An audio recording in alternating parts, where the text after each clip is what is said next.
You're listening to How to Stan, the podcast all about both specific fandoms and fandom culture as a whole. For more information about the show and the other show that I do, 17 Karat K-Pop, visit 17karatkpop.weebly.com.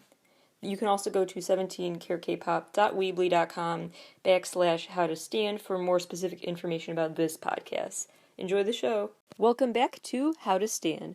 Today on the show, picking up right where we left off last week, we're going to talk about 10 more iconic brands and what made them iconic, how they have such a loyal consumer base that has turned into a loyal fan following, and how they crossed from a consumer into fan territory, how fans have taken those brands into their own hands and made the meanings of those brands all their own, so that a grocery store is so much more to people than a grocery store. A car is so much more to people than a car. A makeup brand is so much more to people than a makeup brand. How people have activated those new levels of meaning for brands is something we're going to unpack further this week. Starting with number 1 on this top 10 list in no particular order, SoulCycle. SoulCycle got popular thanks to having a lot of celebrity clients like Beyonce, Michelle Obama, Bradley Cooper. I could go on and on. It became known then as synonymous with a day in the life of a celebrity, as opposed to just being something that quote-unquote normal people take. So SoulCycle spinning classes became known as so much more than spinning classes. Wanted that elitist title from getting that exclusive invite into one of these very limited space SoulCycle classes. Every Monday at noon, SoulCycle had a system where they would book appointments for the week. So if you wanted to get in on a spin class, it was Monday at noon, the starting time for doing that. And that was chaos. Just absolute chaos. People flooded that site at noon. People flooded the lines at noon just trying to book their slot. And a lot of them would end up not just wanting to get into the class, but being a little petty and fighting over who got which seat and who could get closest to the attractive director of the class. All of that. It was all people fighting for what acting role, essentially, they wanted to take on in this whole production. Because it had that very staged air about it that appealed to people to be a part of. Like they were buying into this act because of the atmosphere, psychologically, just the ambiance of the room, the instructors, and how they always hired good-looking instructors, and they set the mood with the music perfectly tuned to the spin classes itinerary for a workout.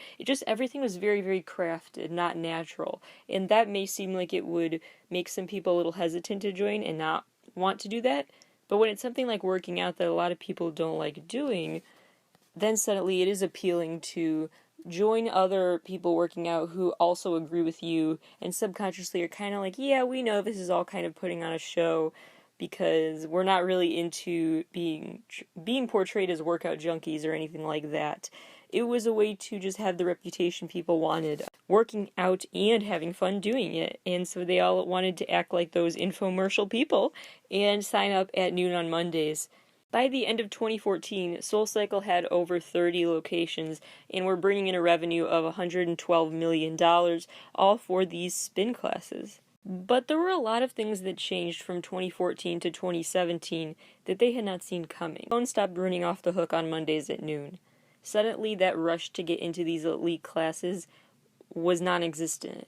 There was no rush, and there was no elite class anymore. SoulCycle had developed so many locations across the country and had become just so well known, as opposed to some insider exclusive club only a select few even knew about, that it lost a lot of its appeal. What interests me about this brand so much is that it is all socially constructed and manufactured, like I've been saying, because it never was about the cycling. It never was about the actual workout. And if it was, there are attempts at having a Peloton-style at-home equipment sale, and other attempts at promoting at-home workouts have kind of flopped, at least compared to other workout companies, because for SoulCycle, it was never about that. With some workout companies like Peloton, their PR can have highs and lows. We all know the infamous Peloton commercial from the end of 2019. But at the end of the day, if they sell a good quality workout bike, people are still going to buy it. However, for SoulCycle, that's not the case, because they're not selling the item. They were always selling the brand itself, and the brand felt diluted by 2017 when there were so many locations, and it just wasn't that exclusive cool place to hang out anymore. It also developed a bad reputation because word came out about the toxic culture within SoulCycle and how the instructors really were just in a very, very toxic environment. There's a big deep dive about how their reputation took a downturn from Vox, if you want to read that online, which really dives into what happened to this company. As they say, how SoulCycle lost its soul. So the fall of SoulCycle was a convergence of factors. It wasn't just the brand was suddenly losing its exclusivity. It was that mixed with the fact that these revelations were coming to light, exposing that this was all an act. Like the put on the happy face infomercial people that promoted SoulCycle were not who they appeared to be, and their emotions were not genuine. The facade was falling away along with the reputation of this brand. But I continue to put it on this list because it is worth noting because of its strategy of selling something more than just a product, which is a concept that you'll see repeated again and again in a lot of other formats and is worth noting. Number 2, Trader Joe's, which, similar to SoulCycle, makes people feel special to be a part of that group of regulars who go there and talk about this place. The best example of a Trader Joe's fan that summarizes why it has a following in the first place, at Trader Joe's list on Instagram, an account run by Natasha, a Trader Joe's superfan in Los Angeles. She's been running this Trader Joe's fan account for over a decade now, not affiliated with the company, she's just doing it as a hobby. She actually has a full-time job with Mod Pizza, so she's really just doing this as a side thing and is not affiliated with the company. She basically goes to Trader Joe's every week and she browses the aisles looking for new products, and then she posts about those products. She posts her recipes with them or just the items themselves. She's basically the epitome of a word-of-mouth marketing campaign, the Instagram equivalent of Trader Joe's newsletter. They call it the Fearless Flyer, that features news about breaking news. Here's our new product we have. It also features recipe ideas and stuff. So it feels like you're a subscriber to some sort of newsletter or some other exclusive invite you've gotten by following her on Instagram and getting, like, you didn't hear it from me, insider details. Accounts like Natasha's are so vital because Trader Joe's solely does rely on this word-of-mouth marketing. They don't have radio ads, TV ads, billboard ads. They don't invest in any traditional form of marketing, and so they let fans basically take it upon themselves to do the rest for them. Trader Joe's provides new products you can post about, and fans do the rest. It's an interesting informal agreement they have. And why are they happy to do this free labor?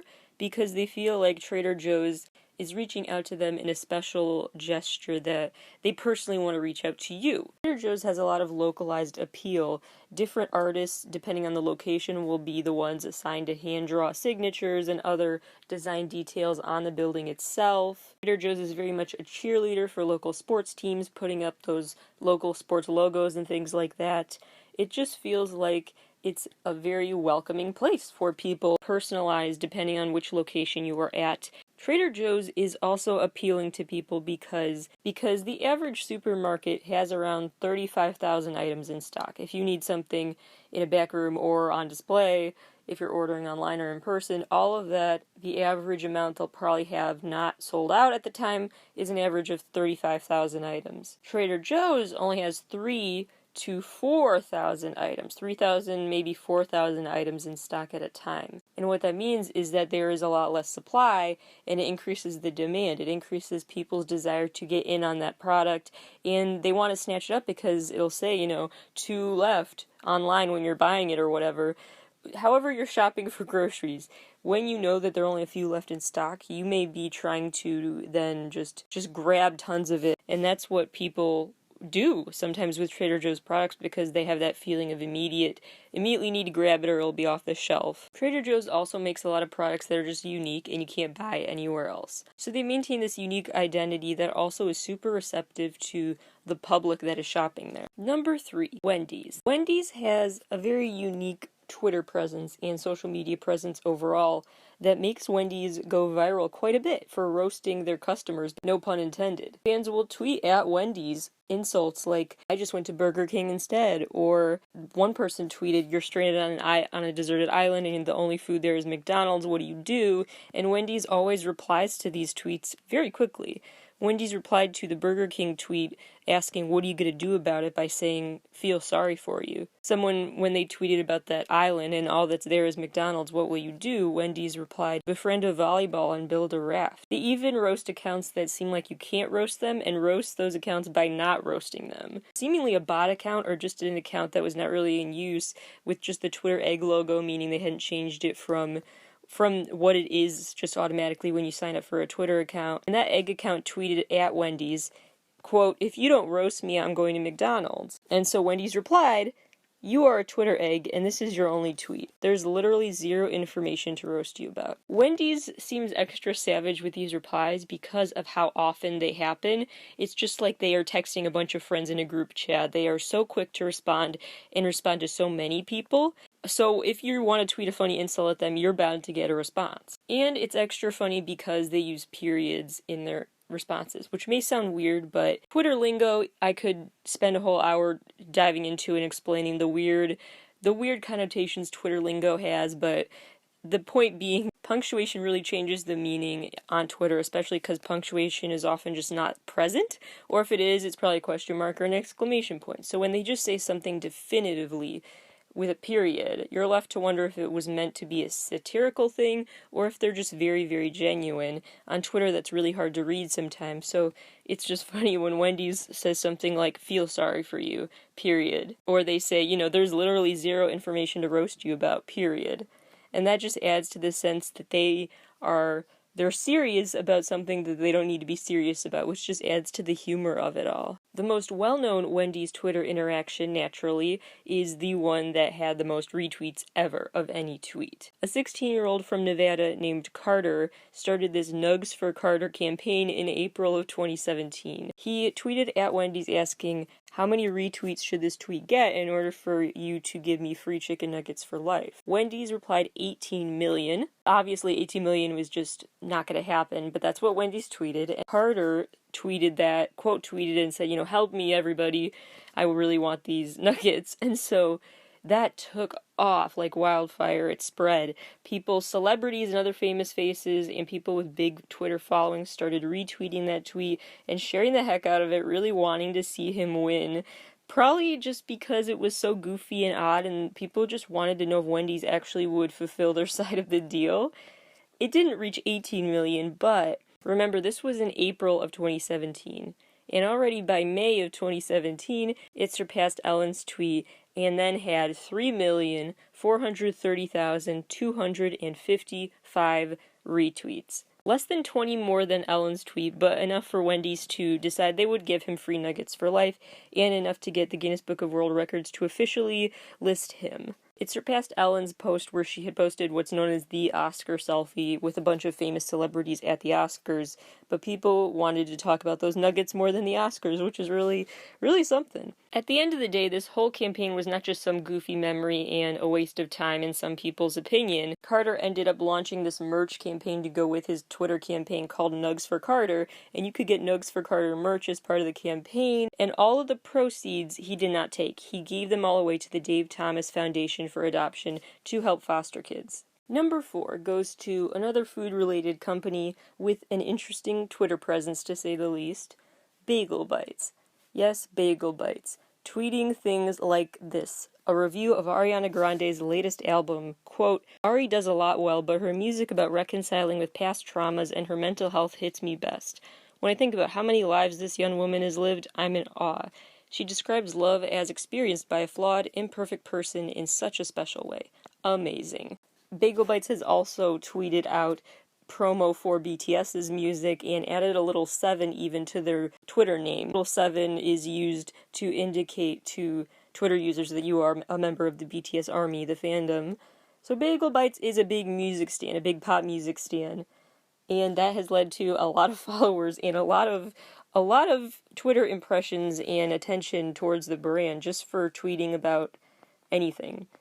What's most interesting to me about this account is that it's run by someone who works for Bagel Bites, and if they just posted these tweets on their own account, who knows if they would have gone viral at all, but the fact that it is officially a Bagel Bites verified, certified account, suddenly now everyone is so intrigued because this was not what they were expecting. Number 5.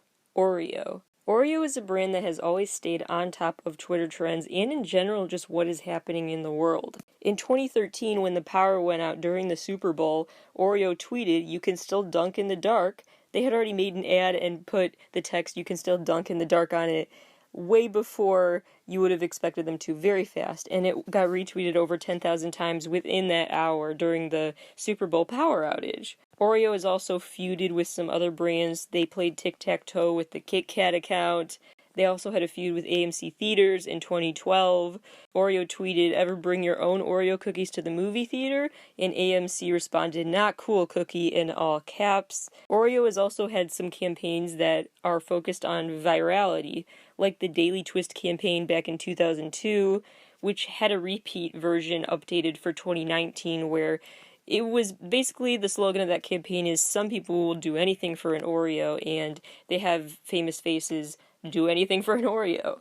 The latest version of this campaign features these influencers who are doing some very odd things, like some of them would draw on their eyebrows in a way that made it look like Oreo cookies based on the 3 lines that they were using for their eyebrow makeup, things like that, just to pay tribute to the cookie. And this ad, being only just a 6-second bizarre makeup tutorial, 6-second makeup tutorial on YouTube, was named as the 3rd most popular bumper ad on YouTube for that year. Similarly, utilizing the power of Instagram influencers as spokespeople is the fashion brand Boohoo, which is number 6 on this list. Boohoo is the owner of Pretty Little Thing and Nasty Gal and some other fashion labels too, and has 6.6 million Instagram followers. Boohoo has actually cashed in this year, despite the pandemic. Well, 2020, but pandemic year that feels never-ending. Boohoo is still cashing in on it. By the end of May 2020, so when pandemic lockdowns had been in full swing for a while, and people weren't really buying clothes, if they were buying anything, suddenly their sales were up 45% in May. They've invested heavily in having their influencers, aka the Boohoo Babes, post on Instagram throughout this pandemic about staying at home in their loungewear and just wearing your must-haves around the house. And they've actually advertised that, if you gotta stay home, might as well, have a little photo shoot at home. Joking somewhat, only have joking comments like "Your cat will be impressed by this fashion show," and other taglines like that. Just acting very, very relatable, and then tapping the most seemingly relatable faces that are popular on Instagram to help remind everyone Boohoo is relatable and you should buy their products. So they mix overt promo with more subtle product placement and things like that, and more relatable, fun content that you just see like any other account's content that's not advertised on Instagram or another app. They also get a lot of engagement on their social media thanks to giveaways and a lot of contests, which helps with follower counts and stuff, because when a brand says, if you want to win this item, follow this account and then do these 2 other steps, that leads to a lot of people following the account. Who knows if anyone actually ever wins those contests, but if you have a chance of winning, you have to follow them to be even considered for the running. And so people will follow the account in droves and then maybe forget they followed it, and then it's just part of their scrolling every day and they're still following it and don't ever think about, oh yeah, I guess I can unfollow, the contest deadline is over. So they bring in a lot of new, continuous, not just short-term following. Taking things a step further with the influencer space, the Boohoo account has Instagram Lives quite often. Instagram live streams featuring DJ sets, some nail art masterclasses and other tutorials, Q&As with popular influencers.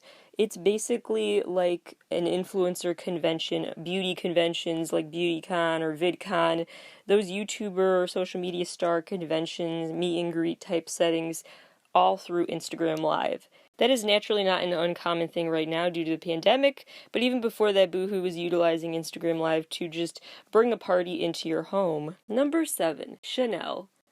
Chanel is a luxury fashion brand that has 36 million Instagram followers, one of the most followed fashion brands and brands, period, on Instagram. Chanel sees a lot of engagement, not for the same reasons as Boohoo, but with the same sort of strategy, by having famous faces help be a part of their work, and by creating video content that seems like it's just any other content from any other influencer, not just a straight-up advertisement. They have a lot of short films that show off their fashion, and so you kind of forget they're an ad because they're also a short film, and the characters just happen to be wearing a Chanel wardrobe. For example, they had a film called Over the Moon, and on YouTube, throughout just the course of 2 weeks, 74,000 people had viewed it, which may not seem like much compared to some YouTube videos, but keep in mind it is an ad. So if you think of it that way, 74,000 people voluntarily watching a full lawn ad, relatively lawn ad, that's a big deal. Plus, it had additionally, throughout just 2 days of its release, 469,000 views on Instagram. Number 8, Glossier.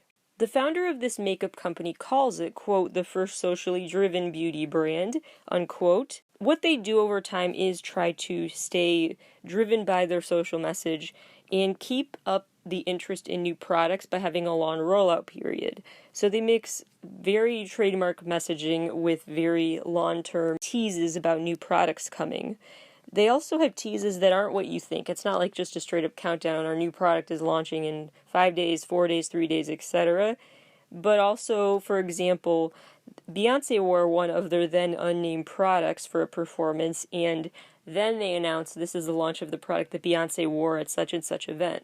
So they let artists test out their products and promote them without even you having any awareness about the fact it is a commercial, essentially, for their new product. The account also benefits by regularly engaging with its followers in the comment section on Instagram posts. Basically, data mining in a way, because when fans provide feedback about what products they want to see next and how they want to review certain products of this company's, then the company takes that feedback and it's like a focus group in some ways that they can use in the future. Number 9, Brooklinen. Brooklinen had the best marketing campaign I've probably ever seen via email.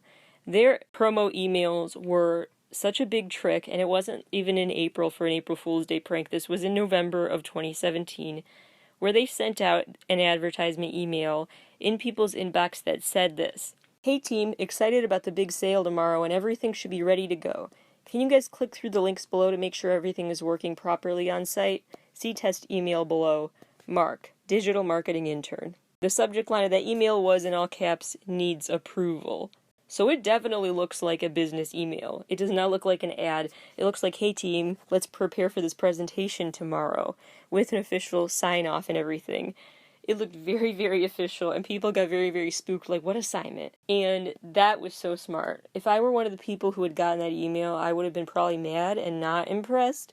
But I, as an outsider to this experiment, am very impressed. That fear is something, because when you're in that mode, maybe you're panic buying too. There is some psychology to that of people who go into stores with fast-paced music or other elements that are meant to make you feel nervous, that actually makes you want to impulse buy more. So smart on many levels, not just because it gets your attention, because maybe you're more inclined to buy what they are offering just to feel less nervous in the moment and just say, okay, fine, I'll do this, calm them down, and then I will calm down. 10. Target. There actually has been some psychological research on places like Target and why they appeal. This lecturer on consumer behavior at Philadelphia University named David Loringer basically put it like this, quote, "They look at who you are tangibly, how much money you make, your gender, where you live, etc., and psychographically, your hobbies, lifestyles, ethics, and mix their product, price, place, and promotion in various combinations that resonate with who you are as a person." Basically saying that they don't look at their customers through just one dimension of, let's market to them based on price because we look at them and assume social class, or let's market to them based on outfit type, based on, what their job might be, or something like that. Instead of just looking for a one-to-one correlation, they look at so many variables in an algorithm of sorts, and they use their data to get to know you better than you know yourself almost, and looking at so many aspects of who you are and combining them. You've probably noticed that compared to some brands like Walmart, Target does not focus on the price match guarantee promo or any other cost reducing promo. That's not really part of their branding. It's part of the reason people jokingly will call it Target, the French pronunciation, because people don't feel like they're shopping at a discount store. Target will still promote deals, of course, every store does, but they don't focus on low prices in their advertising at the expense of other forms of persuasion. They don't do it at the expense of other forms of persuasion. They do it in addition to other forms of persuasion. So the fact that their ads and their whole appeal is so successful is because it is multifaceted. It is this also just an inviting, memorable experience because of the actual environment itself. It's got big roomy aisles that people enjoy walking through. It's got just the lighting is not too much, not too dim. It's the whole color scheme is cute, the whole aesthetic with the cartoon dog is cute and fun, and it's just very a likable environment.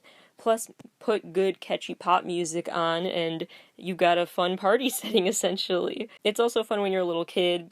It just has all these little details that as a kid you love, like there's a little built-in Starbucks in some Targets. The little kids might get a little free cup of something, and as a kid maybe you're playing on and sitting on the big red statue, the red ball outside the doorways. There's the cartoon dog everywhere that's fun for kids to see, sometimes a big inflatable version or something like that.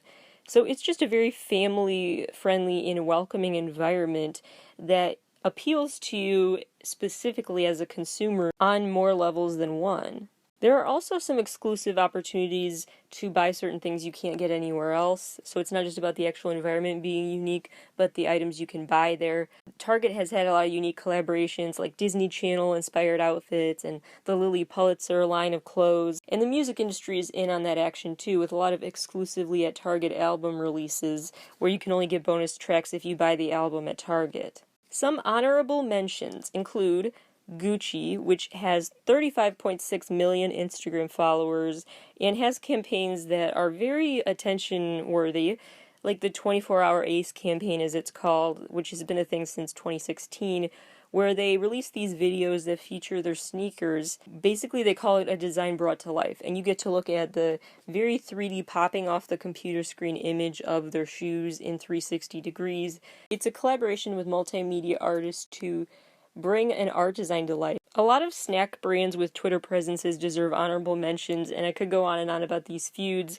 Probably the funniest one to me is just any feud Wendy's gets into with Burger King or McDonald's, but there are also funny feuds with like Honda, the car, versus Nature Valley. Honda tweeted about how Nature Valley bars always get crumbs in the car, and then Nature Valley basically responded saying that's a crummy joke, etc.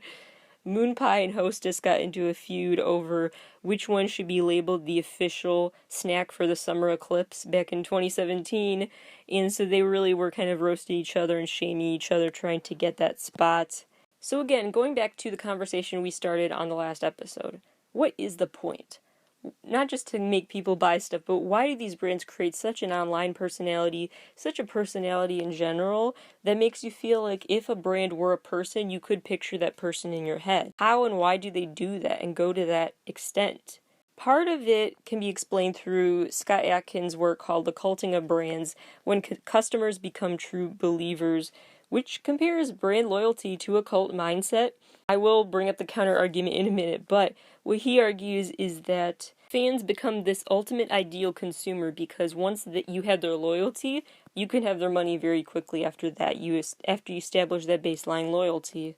A similar train of thought was proposed by Robert V. Kozinets from York University in Toronto, who wrote a piece called Fan Creep, Why Brands Suddenly Need Fans. And he described feature creep and fan creep.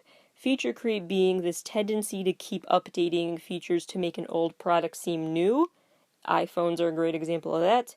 And then fan creep being the inevitable result of consumerism, excessive marketing, that type of culture. Feature creep and fan creep feed into each other. And so he argues that feature creep basically makes you feel like you need to buy the newest model of whatever you have because of the new detail it has. Fan creep then is a bit similar, but just makes you feel like you need to do that to up your fan status, not just to feel excluded, but also it would be a bigger loss of your identity as a fan now. Feature creep is considered super negative due to unnecessarily complicating the use of things and also potentially muddling the goals and argument in favor of buying a product in the first place. Like, what's the point if you have to keep changing and updating it? But some brands still go with this, and Cosenetz views the strategy over time as strategists have realized the importance of showing sincerity towards fans. They need to treat fans like fans instead of consumers, and see that fans get any veneer, any facade, and so he argues that fan creep and future creep are things to be aware of, but that they can be combated and are now. Fans do want more transparency from these brands now that they have access to the internet and can feel like these brands are people with personalities, therefore can be held more accountable as humans. Kevin Roberts, the CEO of this global advertising firm, wrote this book in 2004 called Love Marks, and he argues that brand loyalty is in decline because people are seeing past the facade. They know when you're being relatable and when you're just trying to sell them something. They're becoming more critical of that stuff. He cites the rational thought being used over the emotional components now towards ads as causing the ads to now be in a moment where they need to figure out what to do and change course. Customers are not rational thinkers through and through. They do have that emotional component to their buying.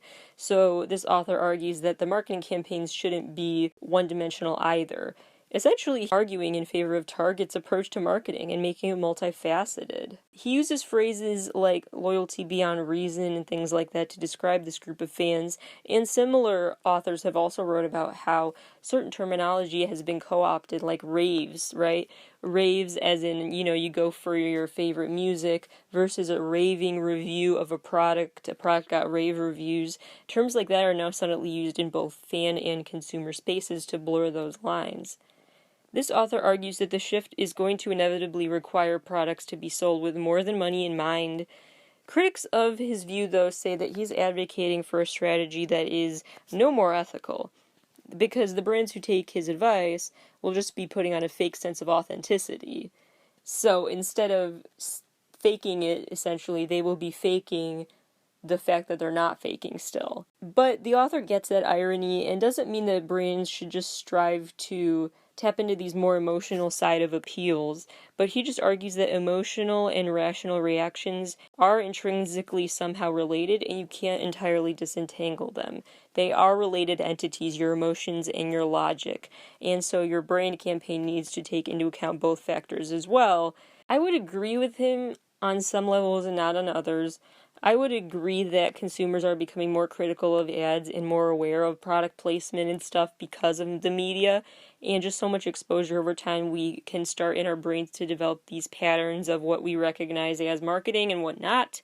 I would also argue, though, that those lines do continue to be blurred of what is a genuine endorsement from an influencer because they love the product and what they were just paid to say. There is still some lack of transparency on certain apps. As much as the consumers are getting more aware of this stuff and more critical of it, there are still more forums being developed every day for people to have deceptive marketing. And so I do think logic and emotions will continue back and forth about which appeal is more successful, the logic-based or emotion-based. Though we will have a back and forth because people are becoming more critical, but they're still not abandoning those emotional, impulsive buys based on someone they adore online buying the same product or something like that. In an episode of 17 Karat K-Pop, my other podcast, I break down further how the experience economy has become the new norm, and so we expect more from companies because we went through several economic stages that I break down in that episode, and at the end of these stages now is the point where we don't just want them to give us the ingredients or the craft supplies or whatever, and then we go home and make that stuff. Now the economy's progressed to the point where we buy the finished product and we buy the experience and the atmosphere to go with it. I break that down more in the episode called Dynafortnite, Dynafortnite, if you're interested in more about that. We will move on to a totally new topic next week on how to stan. Thank you for listening, and I will talk to you next week.